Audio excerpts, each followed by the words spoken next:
am so honored to be here. I love it any chance I get to come to Crossroads, and I have great respect for Barry, and love Barry and Janice and Matt, the entire family, and your church family as well. And you may not know it or not, but you all impact so many people all around the country. Through your generosity, through your stewardship principles, through your joy. I got to meet so many of you. I like to hang out in your little lobby area afterwards and just meet as many of you all as I possibly can. And you've helped me a whole lot. Barry has helped me. I had some debt I was trying to work through, and he's the expert, on that. And so about 6 years ago, I came to him and said, dude, I need your help. Just tell me some things that I can be doing. And I want to get out of debt. And he gave me some great suggestions, and I crossed that bridge just about 2 months ago, and it's a great feeling, but it's a lot because of the example that this church has set and because of his leadership. And last time I was here was in the summer one time. I didn't get to preach, but I was passing through, and Barry showed me the children's facility that was under construction, and I just got so excited just seeing it, and he was dreaming for what it could be. And after this hour, I'm going to get to go over there and just experience it myself. I am from Kentucky. And I noticed that when Matt said that some of you all, you looked to see if I was wearing shoes. I saw you. You just kind of glanced down. And Kentucky is a different place. I admit that. Last week, we were getting ready to take up the offering, and I noticed that we were one server short, and so I just stood up from the front row and looked back and said, Bubba, would you help out? 6 men came forward. 2 women. So it's a little different place, all right? Top 5 things you will never hear a Kentuckian say. Number 5, duct tape won't fix that.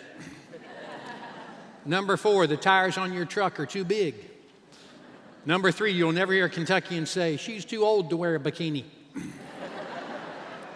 Sorry about that.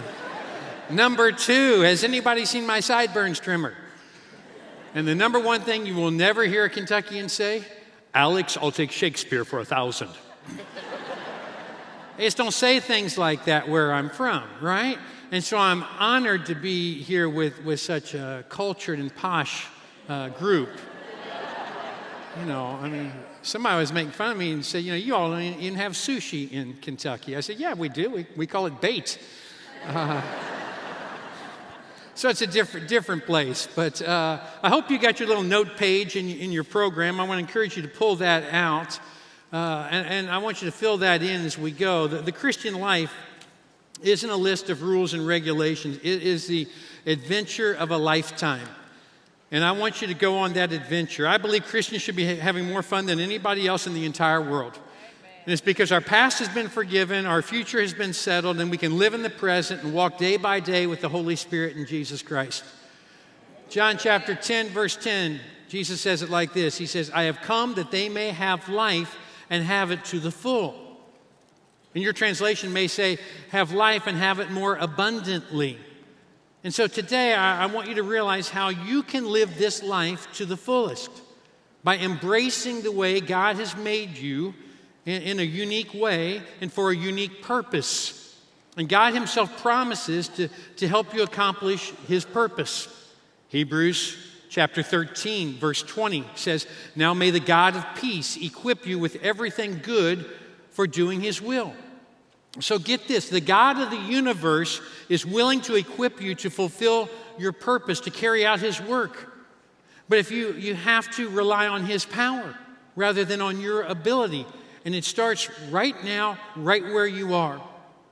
And so what I want to do today is I want you to listen to this message very personally and say, how does this apply to me? How does this apply to my very own setting?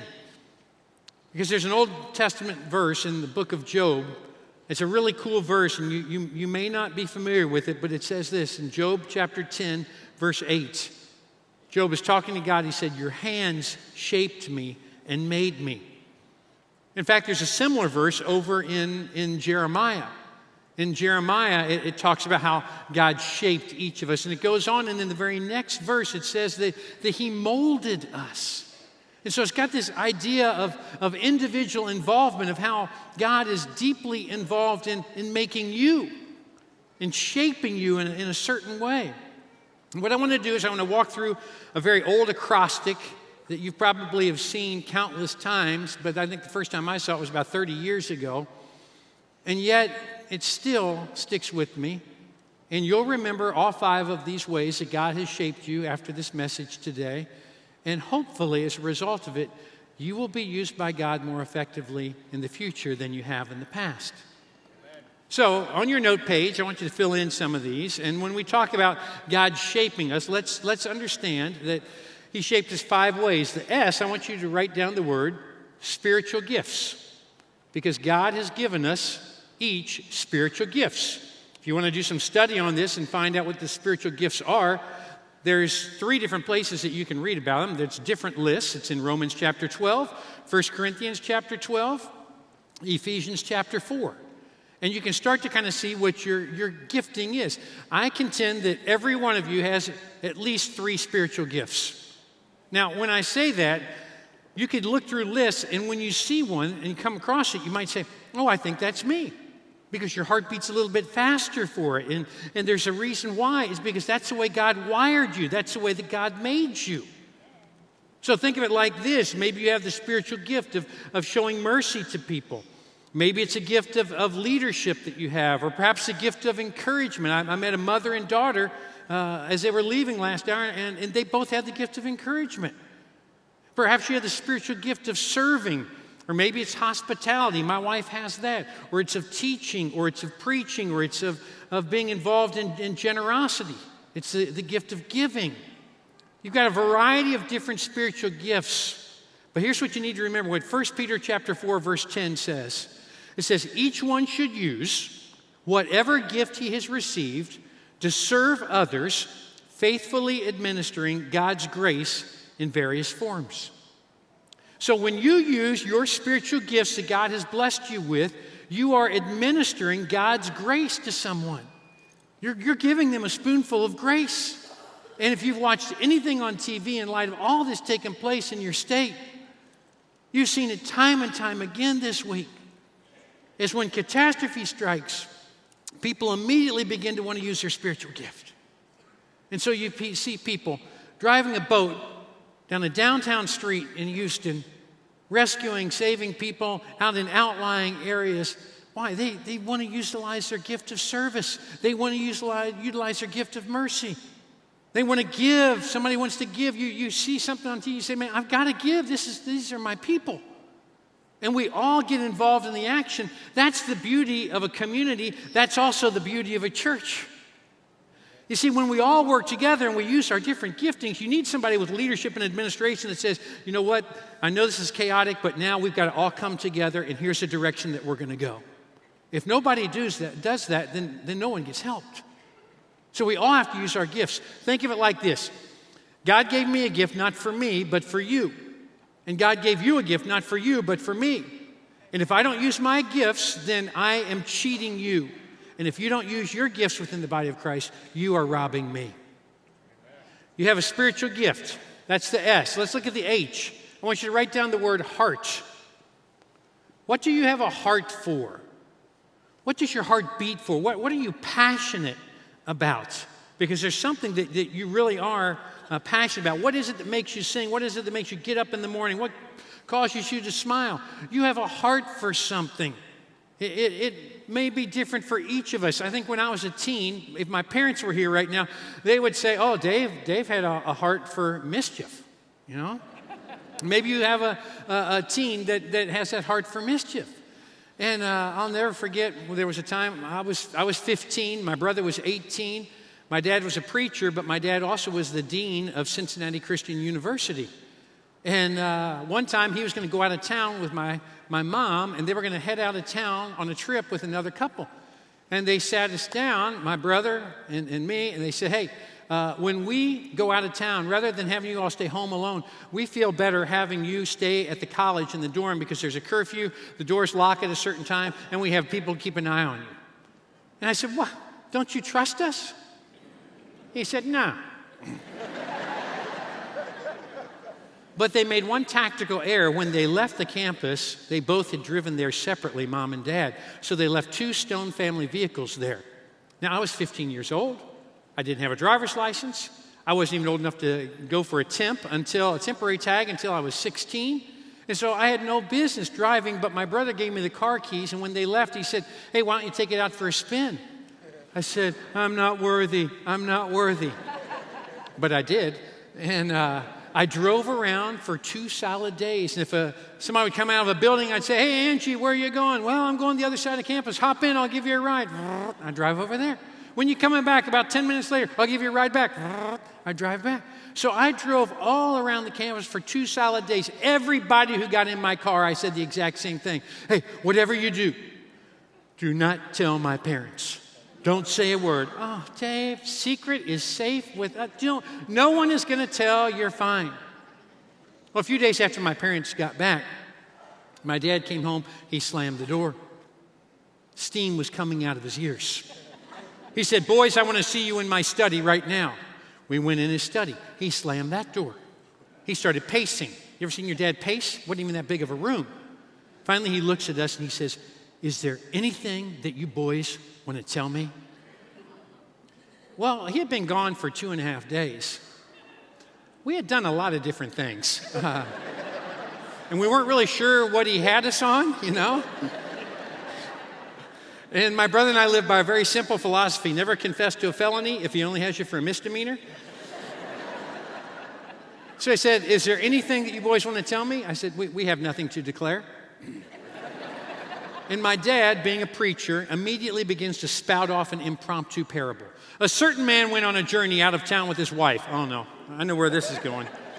"A certain man went on a journey out of town with his wife. Before leaving, he entrusted 2 sets of car keys to his older son, who in turn entrusted 1 set of car keys to his younger brother, who in turn proceeded to drive around the campus of Cincinnati Christian University for 2 days, even though he didn't have a driver's license, even though he didn't even have a temporary tag. What should happen to these 2 boys?" Dead silence. Finally, he said it again. He said, "What should happen to these 2 boys?" And finally, my Sunday school training kicked in. And I said, "As surely as the Lord lives, the elder brother must die."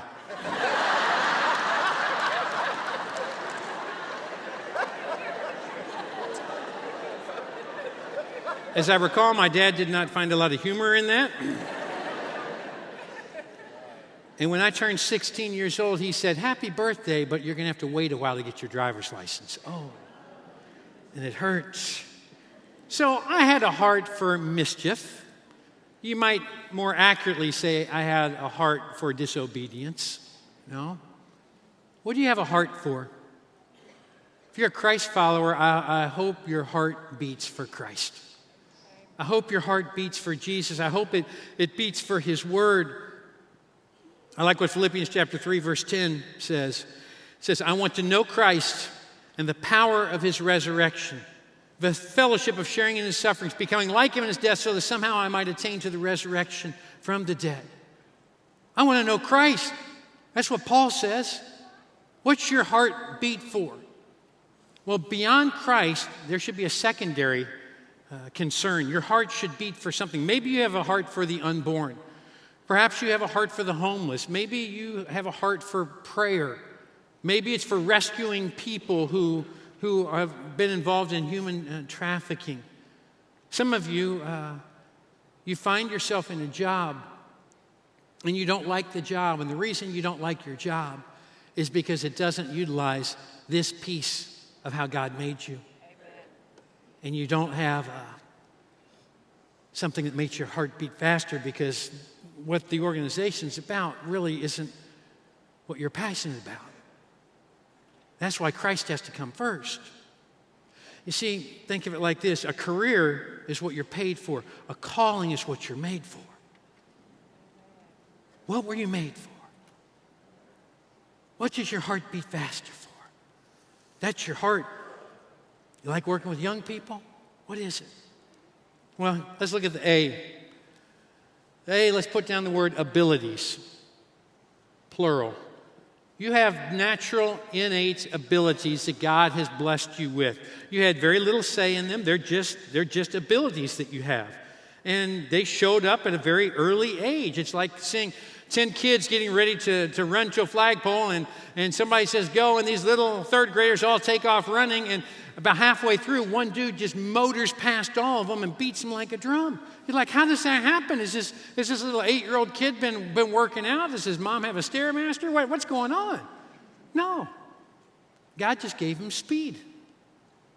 God gave him swiftness. It's a natural gift. How can he use that gift? You have a natural bent. You have a natural talent. You ever watch a drummer?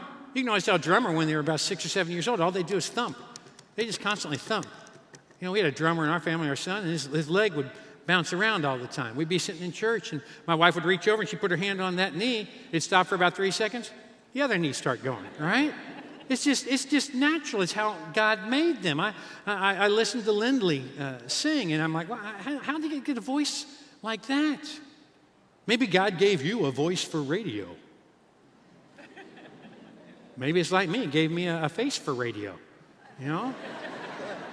We all have different natural abilities, but it's an innate gift that you have. And you know that you have it. You don't have to be proud about it. It's just you had no say in it. God gave it to you. And they show up early in life. Now, I don't know what your natural abilities are. And you don't know what my natural abilities are. But I thought it might be fun today if we tried to go back in Pastor Barry's childhood and youthful days and find out what was something that he excelled at. So I'm going to give you 4 choices, and we're going to find out how well you know your pastor. You have to choose which one of these 4 statements is true. Okay? I'll read through them. I'll come back again, so don't worry. Just listen the first time, all right? 1 is true, 3 are false. So it's not one of these all or nothing, okay? Number 1, at the age of 16, Barry Cameron was cast as a dancer in a musical at his high school. Number 2, at the age of 13, Barry received the Mr. Science Award for his entire junior high school as an 8th grader. Number 3, while in college, on a dare from a girlfriend, Barry did a skydiving jump from a plane. Number 4, with a parachute, yeah? I think that's always the best way to do it. Number 4, at the age of 17, Barry set a record at his school for doing more sit-ups than anyone else in 1 minute, okay? Now, only 1 is correct. So number 1 would be minister who can bust a move. Number 2, middle school Mr. Science. Number 3, college skydiver. Number 4, preacher with the abs of steel. Okay? So don't confer with the person next to you. Make some noise. Make some noise for your choice. Number 1, dancing machine. Wow, man. Number 2, middle school Mr. Science. A little bit more, a little bit more. Number 3, college skydiver. Not a lot of traction on Risky Barry, all right? Number 4, the preacher with the abs of steel. The correct answer, MC Hammer. It's Cameron time. I'm trying not to picture it, all right? But I can't wait when he gets back. I think he should dance his way onto the stage, you know? I mean, I hope you will have him doing that. And we'll see if he still can dance. But here's the unique thing. He had tried out for another part, and after he tried out for the speaking role, he walked away and said, I hated it. I didn't like being in front of people, and I didn't like speaking in front of people. So God gave him a role dancing in the musical, The Music Man. And when he got involved in that, he saw that he could be in front of people and that God could use him. So here's my point. Is there something that maybe you're fearful of trying, and yet God has naturally given you an ability, and it's just a matter of getting over the hump so that you can say, you know what? God and I together, we can do this. You have abilities. Maybe you're a great storyteller. Perhaps you're good with numbers. Maybe you're good with people. Perhaps you have great debate skills. I don't care what it is. God can use you to his glory. Well, don't look over there. Let's review. See how you're doing. The S stands for Oh, that was, yes, I guess. Yes, I guess. Yeah, it's hammer time. Yeah, okay, let's go back. Here we go. S stands for. H stands for. A stands for. And P stands for personality. Singular.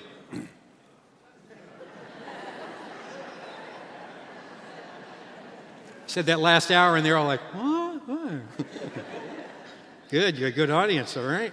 Now, there's not a right or wrong personality, although you would like to convince your spouse or your roommate that, oh, well, you need a personality like mine, right? But we're all different, and God made us that way. And it's part of your God-given shape, that He shaped you with the personality. There are 4 major personality types. You have a primary one that you lead toward, and you have a secondary one. That means there are 16 different combinations. But for the sake of my limited time, let's just talk about the fact that there are 2 different camps. There's the extrovert and there's the introvert. The extrovert is energized by being with people. The introvert is energized by being away from people. If you give a person free time, you usually can find out which it is that they lean toward. Go to a library in college. Go to a college library. The introvert goes there to study. The extrovert goes there to socialize, right? I mean, that's just how people are wired. My wife and I are very different. We will go to a party together. I'm an extrovert. She's an introvert.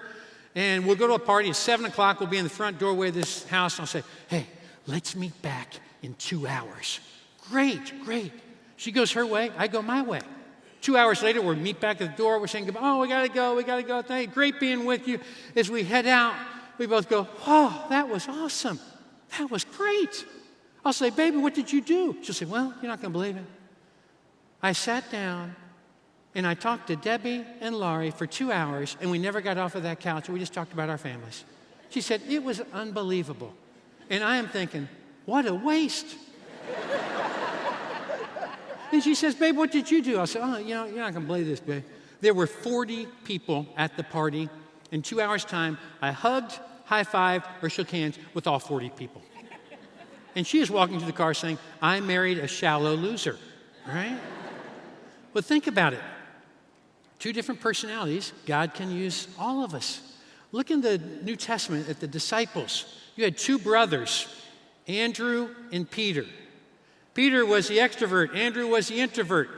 Peter's always preaching to the masses and shooting his mouth off in different situations. And Andrew is quietly going along leading people one at a time to Jesus Christ.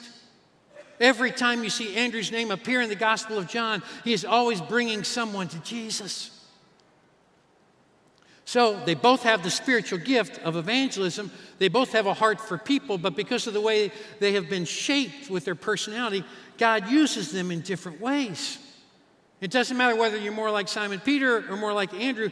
God shaped you the way that He did for a purpose, so embrace it. Listen to what the psalmist says in Psalm 139, verse 16. It says this, for you created my inmost being. You knit me together in my mother's womb. He did this on purpose. He made you just the way that He did for a purpose. But here's the problem. We've been given a personality and a temperament which is very natural for us. And yet our thoughts are consumed with being like somebody else. Oh, boy, I wish I had a personality like Matt or like Hunter. We always try to be somebody else. I wish I had a fashion sense like Wendy Walker. Or I wish I could rap like Lecrae. I wish I could shoot like Steph Curry. I wish that I looked like Courtney or Chloe or Kim or Kendall or Kylie. I just wish my name started with a K.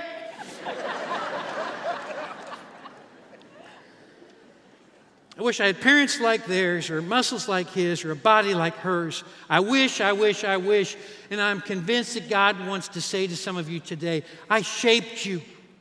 I made you. I molded you. I knit you. And the one who spoke the solar system into existence would say, I know what I'm doing. Trust me.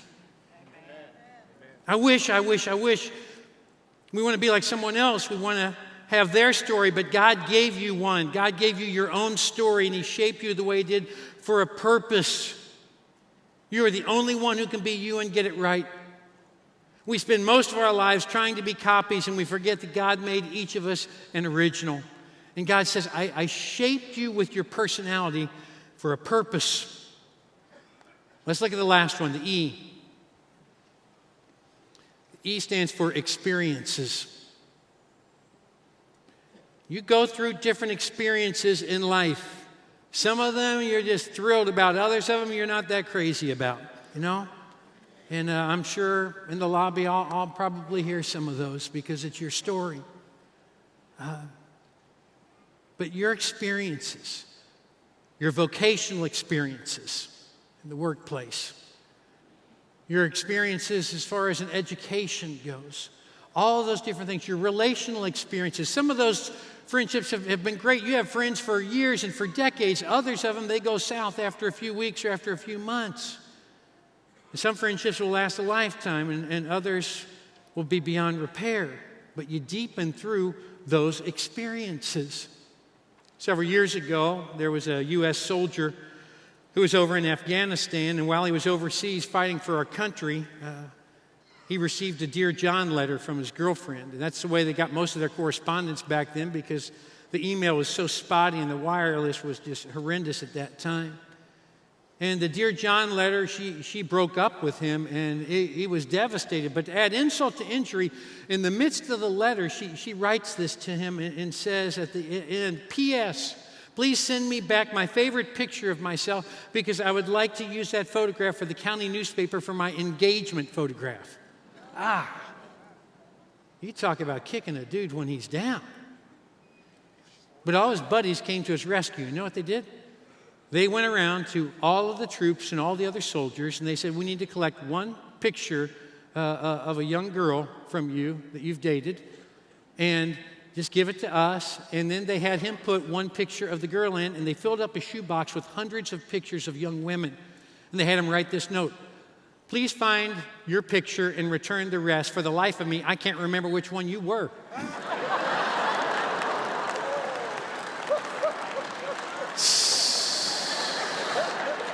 We like that. We like that. We all have different experiences, though. You have painful experiences. There seems to be a differing degrees of the pain that we experience. We think, okay, Lord, how are you going to work good out of this? Lord, how are you going to bring good out of that painful experience? Well, I'm telling you, I don't know why you had to go through what you went through. I really don't.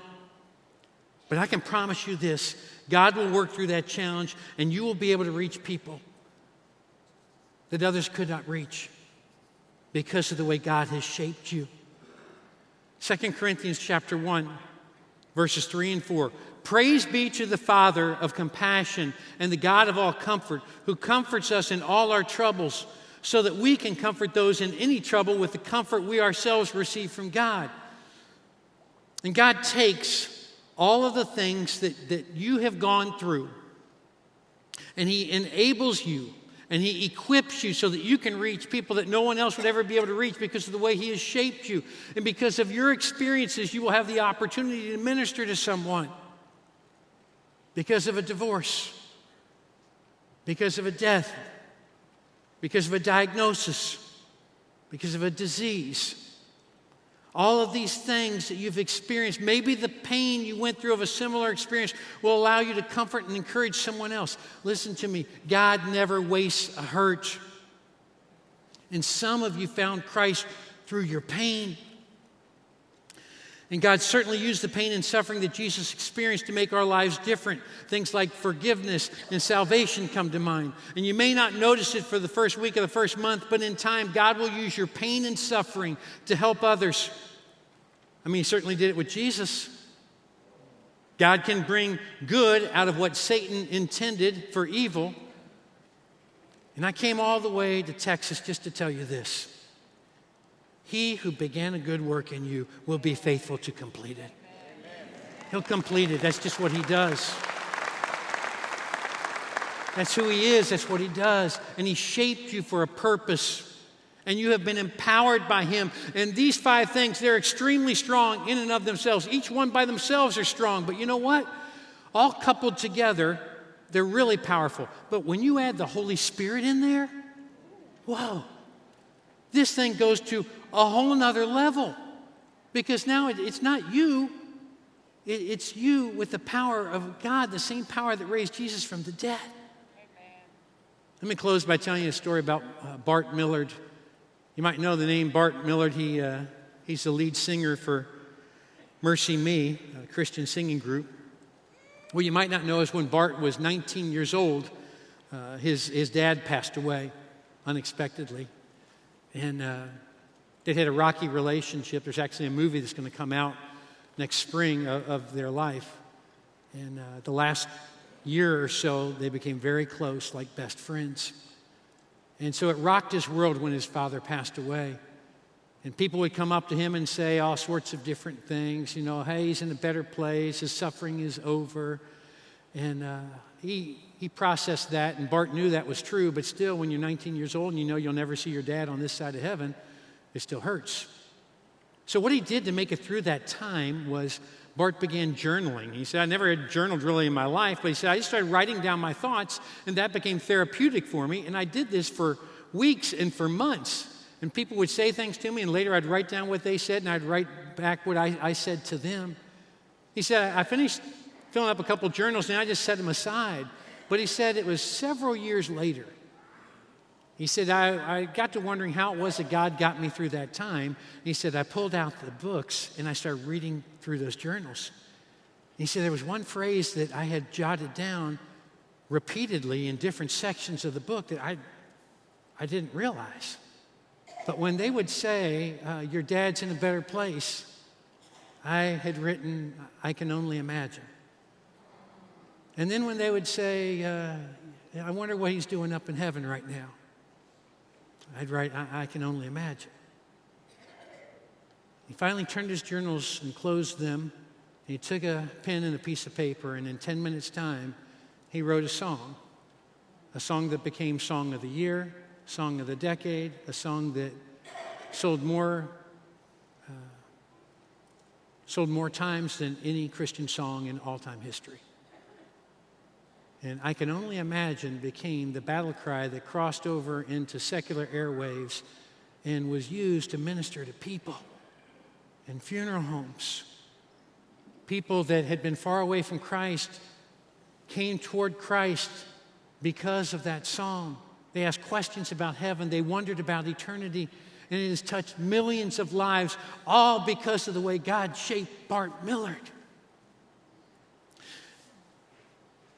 You see, his spiritual gift was evangelism and encouragement. Bart's heart is for music. His abilities are in songwriting. He wrote that song in 10 minutes. He told me it's the only song he ever wrote in his entire life, that he never changed one word after he wrote it. How do you do that? Holy Spirit. His personality is such that people want to lean in. They want to spend time with him. They want to listen to him because he listens to them. And experiences, 19-year-old burying his father.